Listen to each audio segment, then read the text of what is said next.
339-р анги. Гоцсууд хүү. Чүфэн гараараа лууны ивэрнээс барин унаж байхдаа гэрлийн хурдаар нисэж байсан юм. Хязгааргүй газар доорх ордны орхинууд дөнгөж эдвэгчиж эхэлж байхад Чүфэн аль хэдийнэ тоос замхруулан алга болсон байлаа. Гэхдээ хязгааргүй газар доорх ордон үнэхээр том байв. Ёсон тэнгэрээр дүүлэх лууг хэрэглэж орхинд оролгүй нэлээн явсан ч гэлээ замынхаа төгсгөлд ойр тагвал юм шиг санагдаж байв. Өөрөө ч мэдлгүй аль хэдийнэ 2 цаг нисжээ. Гэсэн ч замынхаа төгсгөлийг олж харсангүй. Тийм ч учраас Чүфэн энэ хязгааргүй газар доорх ордныг алдарт тосгоноос ч том байх гэж бодов. Аргагүй л хэдэн зууны Ахмад үеийнхний бүтээл мөн дөө. Нэлээн явсны дараа ямар ч орхихгүй газар ирлээ. Гэсэн ч Чүфэн зүг чигээ гаргаж чадахгүй байв. Түүнийг хамгийн ихээр гайхшруулсан зүйл бол ертөнцийн сүнсний луужин энд ажиллахгүй байсан юм.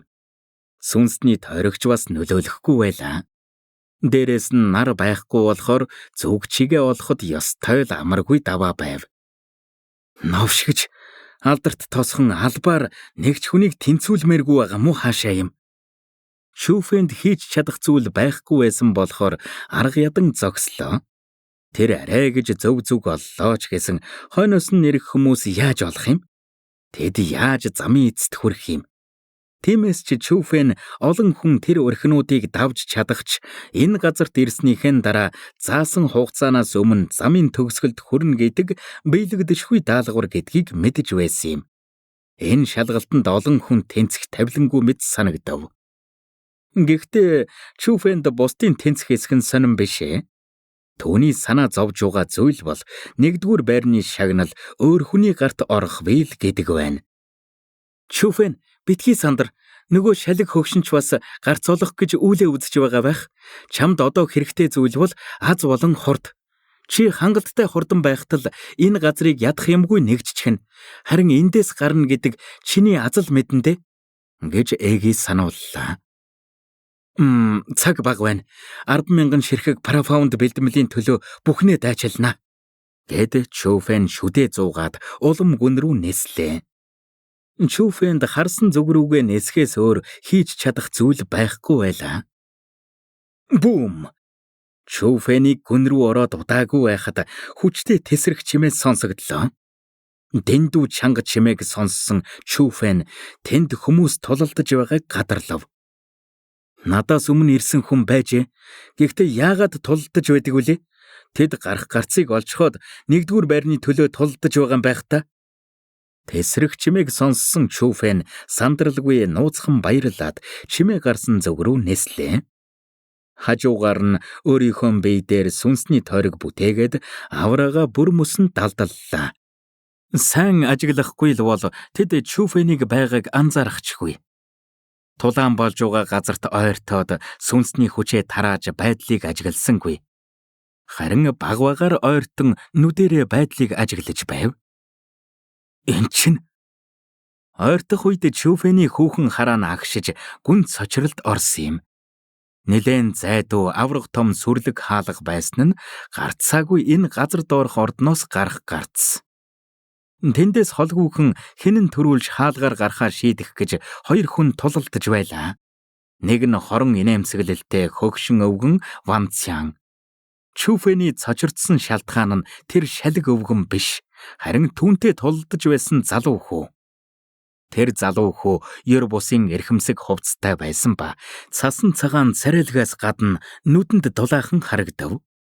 Тэр хүү Чүфэнээс ч жаахан байсан ба тэнгэрийн төвшний Ванцянтай бардам гэгчин тулалдаж байлаа. Ёсон нутагт надтай энэ тэнцүү тулалдах чадалтай гоцсууд хүү төрнө гэж төсөөлж байсангүй. Жаала чамаа хэн гэдэг юм? Багш нь хаанхын хэн юм? Шалиг хөгшин Ванцян гэнэт чангаар инээгээд өнөөх залуу хүү рүү ширтэн сул тал хайх гэж ажиглан зогсно. Чамд миний нэрийг мэдэх эрх байхгүй. Бас чи надтай дүүцэхгүй. Би зүгээр л чамайг шалгаж байсан юм. Гэхдээ урам хугарчихлаа. Өнөөх алдартай шалиг хөгшин Ванцян энгийн л нэгэн хөгшин бололтой. Чиний өөрөөсөө сул дорой хүн болон энгийн ардыг дээрлэхэх чинь аргагүй юм байна. Гэд залуу хүүгийн уруулан номрон бүрч бардам харцаар ширтлээ. Өнгөрөөж яал юм биз дээ? Өнөөдөр би эцэг эхий чинь өмнөөс чамд сайн хичээл заагаад өгье л дөө. Жаахан хүүхдэд дормжлуулсан шалиг хөгшний царайнд уур хилэн тодорч тэнгэрийн төвшний аавраага гаргах үед эргэн тойрны орон зай гажиж онцгой материалаар хийсэн шал бутарлаа. Донтой хөгшин галзууртлаа ууралсан болохоор түүний аавраа нь Ян Янтян, Лим Моли хоёрын хоосч хүчирхэг байв. Тэд адилхан тэнгэрийн нэгдүгээр төвшинч гэлээ. Донтой хөгшин тэднээс хамаагүй хүчирхэг гэдг нь тодорхой байлаа. Нүгэл үлдэхээс өөр юм мэдэхгүй чам шиг юмд бусдад хичээл заах эрх байхгүй. Өнөөдөр би тэнгэрийг төлөөлж нүглээр дүүрсэн чөтгөр чамааг шийтгэх болно. Ууралсан донтой хөгшнийг харсан залуу хүү огтхонч айлгүй гараа даллах үед парафаунд энерги ундран гарч биеийн бүрхлээ. Парафаундын 9-р төвшин. Түүнийг харсан Чүфэн гүн цочролд орлоо. Өөрөөс нь жаахан хүүхэд парафаундын 9-р төвшөнд орчихсон байна гэж тэр төсөөлж байсангүй. Гэхдээ тэгээд дууссангүй. Хамгийн гайхмаар нь түүний гаргаж байгаа парафаунд энерги донтой хөгшний тэнгэрийн энергитэй мөргөлдөх үед энэ тэнцүү тэмцэлдэж байлаа. Чүфэн, энэ боломжийг ашиглаж гитэж ор. Нэгдүгээр байрны шагнал чинийх болно. Залуу хүүгийн ер бусын хүчийг хараад цочирдон зогсож байхад нь ээгийн хоолой чихэнд нь сонсогдлоо. Лайк болон subscribe дарж биднийг дэмжээрэй. 340-р анги. Хааны удам. Ээгийн ялдам хоолойг сонссон Чүфэн зүүднээсээ сэрэгшгэл боллоо. Тэнд тулалдаж байгаа хоёр хүн хоёулаа Чүфэнээс хамаагүй хүчтэйч гэлээ. Тэд өхөл амьдралаа шийдэх тулаан хийж байгаа болохоор анхаарлаа сарниулж болохгүй. Ийм нөхцөл Чүфэнд л давуу талтай. Тэдний тулааны энергийн даралтыг төвчээд тэдний хажуугаар өнгөрчхөл юм бол 10,000 ширхэг парафаунд бэлтгэл түүнийг хүлээж байгаа. Уучлаарай хоёроо гэж бодоод Чүфэн эргэл зэлгүй анхааралтай гихч нь тэдний тулаанаас тойруу замаар алхлаа. Гэвч тэдний аавра дэндүү хүчирхэг байсан болохоор гарц руу явах замыг тэр чигт нь хаасан байв. Ийм нөхцөлд Чүфэнд тэдний аавраг нэвтэрч гарахаас өөр арга байхгүй. Дэндүү хүчтэй юм. Энэ хоёрын энерги дэндүү хүчтэй болохоор тэдний тулааны хүрээнд орчихвол ээгийн хүчийг зээлсэн ч энергийн даралтыг эсэргүүцэж чадахгүй байх.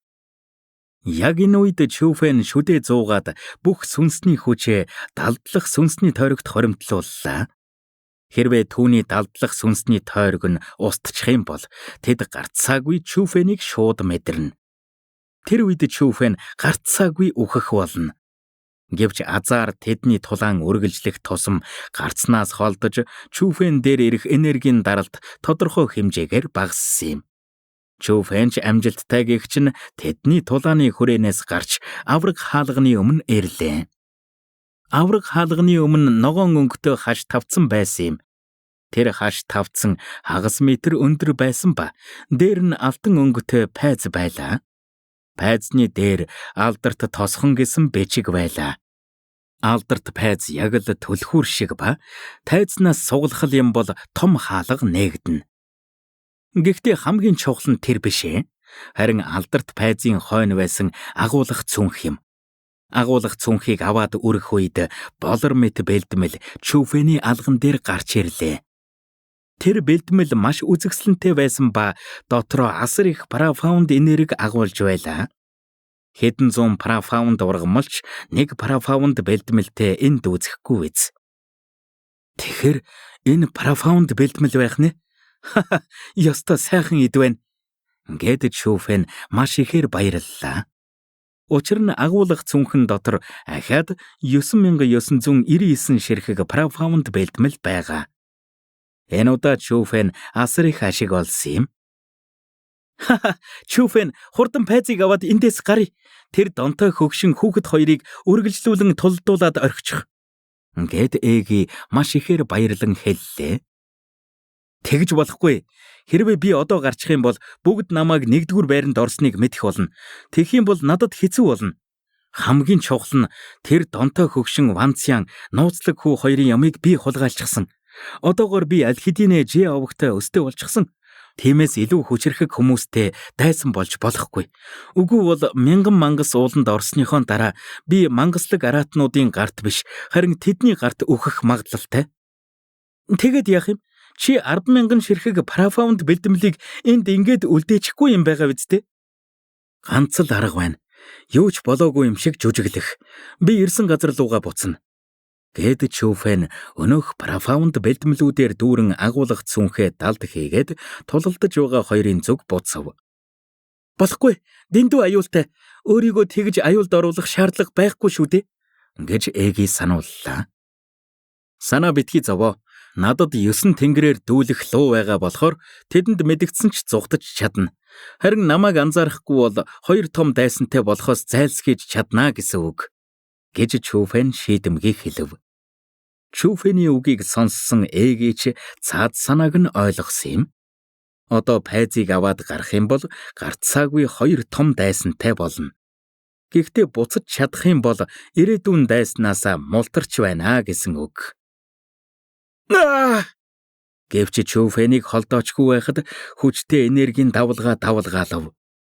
Үндийн харвал донтой хөгшин Ванцян газарт цус нүжтөөгөө холилдон хэвтэж байсан ба нэг гар нь тасарчихсан байлаа. Өнөөх залуу хүү рүү харвал бурхан хүний ертөнцид ирвүү гэлтэй биес нь бүдэгхэн гэрэл цацарч байлаа. Түүний духан дээр нь хаан гэсэн алтан бичиг гэрэлтэж байлаа. Хааны удмын тэмдэг байна. Түүнийг ийм хүчтэй байгаад гайхах зүйл алга. Гэж Эги хэлв. Гүй чи чан эзэнт гүрнийх юм уу? Яг энэ үед донтой хөгшний царайнд айдас тодорч ээрч мууран хэллээ. Залуу хүүг хэн гэдгийг мэдээд сүнсээ зайлтал айсан юм. Хариултыг мэдсэн мэдээгүй ялгаагүй. Өнөөдөр чи миний гарт өгөх болно. Гэж залуу хүү инээмсэглэн хэлээд донтой хөгшин рүү алхлаа. Намайг алмаар байна уу? Тийм ч амархан байхгүй л болов уу? Гэд донтой хөгшин алга дэлгэх үед хар өнгөтэй бэлтгэл гарч ирлээ. Энэ бол хориотой бэлтгэл. Донтой хөгшин тэр хориотой бэлтгэлийг зайлгах үед тэнгэрийн энерги биеэр нь тархаж хүч нь маш ихээр нэмэгдэн нүд ирмхийн зур алга болон зүгтв. Зүгтмаар байна уу? Тийм ч амархан байхгүй л болов уу?